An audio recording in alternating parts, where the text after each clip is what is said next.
All right, that sucked. Padres, they lose game 2 of this series to the Dodgers 4-3. Obviously, the 1-run difference there. And just right off the bat for me, I think the difference was the walks killing the Padres. Jeremiah Estrada had a couple of walks, and then Will Smith ends up scoring there. Or, yeah, was it Will Smith? I think it was, yeah, Will Smith on the Ohtani single. I'm not saying the Padres shouldn't pitch to Ohtani, but obviously you just have to throw better located pitches and not make the mistakes before getting to Shohei Ohtani. Dylan Cease made that mistake as well, walking Miguel Rojas, the 9-hitter, before Ohtani comes up, and then Ohtani doubles there to make it 3-2 at that time in the 4th. Not the best outing from Dylan Cease. Obviously, again, the walks, that was part of why he was only able to go 5 innings in this outing. 5 innings, 3 walks, only punched out 4 guys, gave up 5 hits. Flaherty didn't go that long either, though. He only went 5 innings. I mean, almost identical stat lines.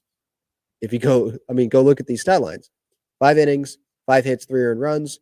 For Flaherty, 5 innings, 4 hits, 3 earned runs. 3 walks for him, 3 walks for Cease, 5 strikeouts for Flaherty, 4 strikeouts for Cease. Similar. And yeah, it was just the Padres, they made more mistakes on the pitching side than the Dodgers did tonight.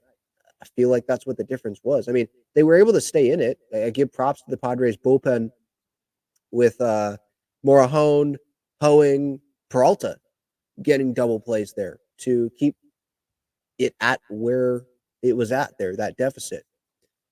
But yeah, just some of the mistakes that I felt like maybe that would cost the Padres in the moment as well.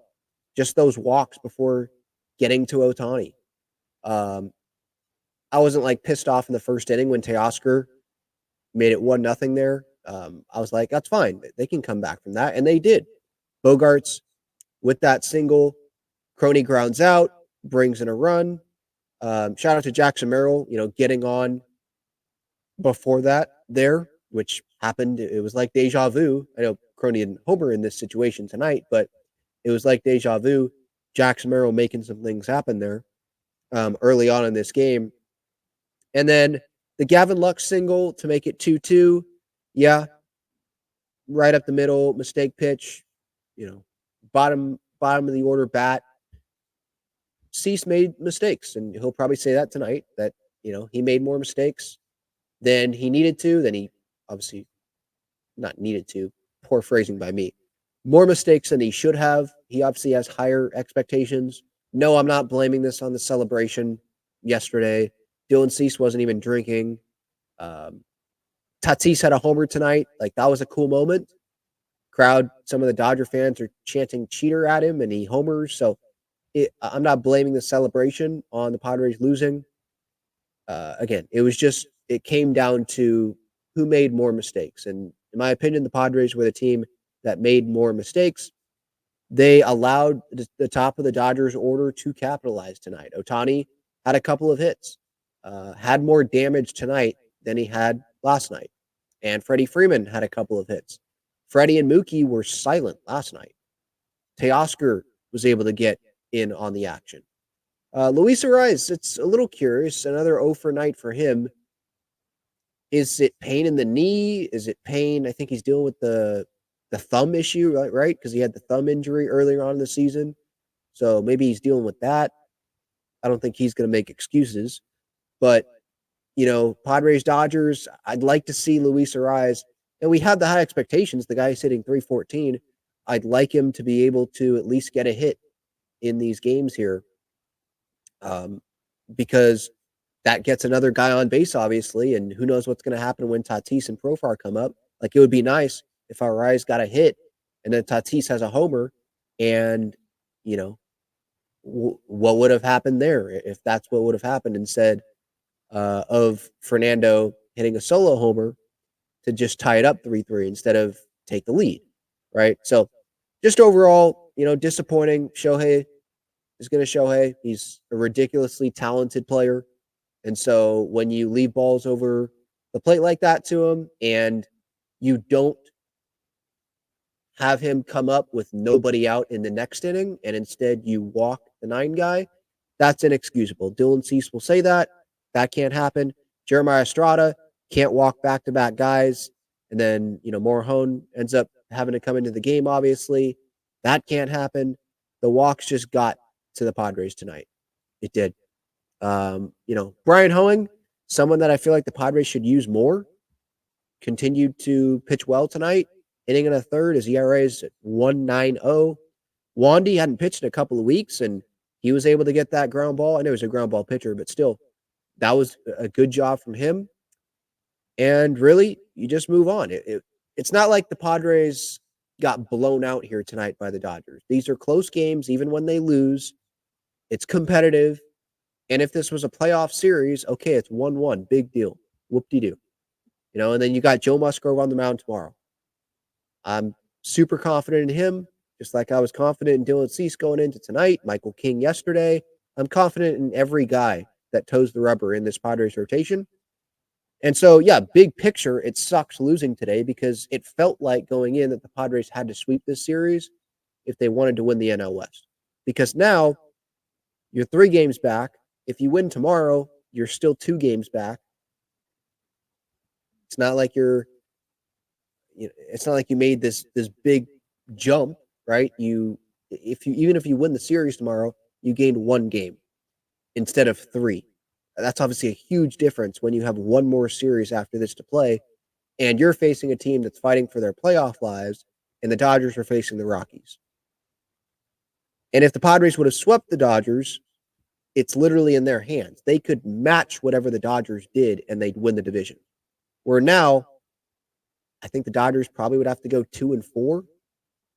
How many? They don't have 6 games. Sorry, Kevin Acee put that note in there.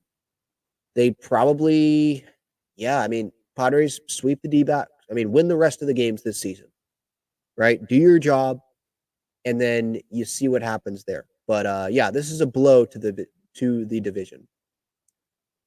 And to be honest, I don't even look back at the Dodger games like, oh man, how'd they lose the division? I look more at like the games against the Rockies and the bad start they had against the Rockies. Getting swept by the Angels at Angel Stadium, right? I look at those little things. I look at the Grand Slam, right, against the Tigers that Robert Suarez gave up, and you're 1 out away, I think 1 pitch away, and you give that up. Just little things like that.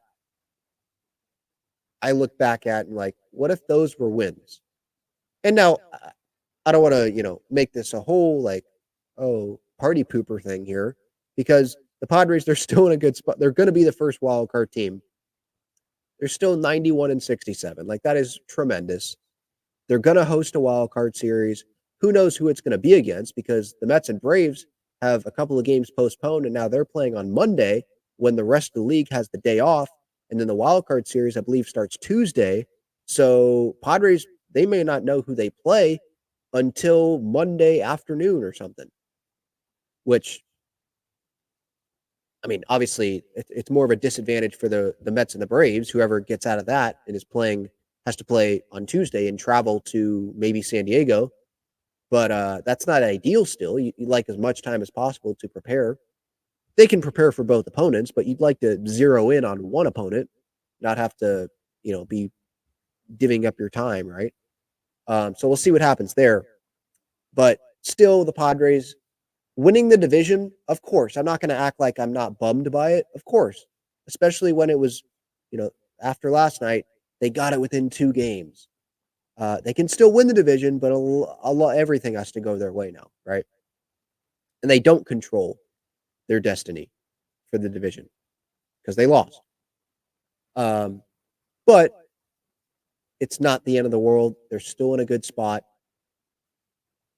Maybe not getting the time off can serve them well. I wanted the time off still, but it could serve them well. With the lineup just continuing to feel good, continuing to hit, relievers not having this time off, and then they have to go into a high leverage situation, maybe it ends up being a good thing. And it's still going to be a home playoff series. They're going to have the advantage. I'll take this starting pitching and just this pitching overall over like any team that they're going to face. And I have confidence in this lineup. And again, tonight it was a competitive game. And if this was a series, okay, it's 1-1, whatever. That's how I'm trying to look at it, is glass half full. It's easy for me to look at it glass half full with how this team is playing, considering they've already clinched a postseason spot. It's not like they lost this last night and they still have a playoff spot to clinch. That'll be a little bit different. So yeah, give me your thoughts in the comments. Obviously, it's a bummer that they lose tonight, but it's not the end of the world, right?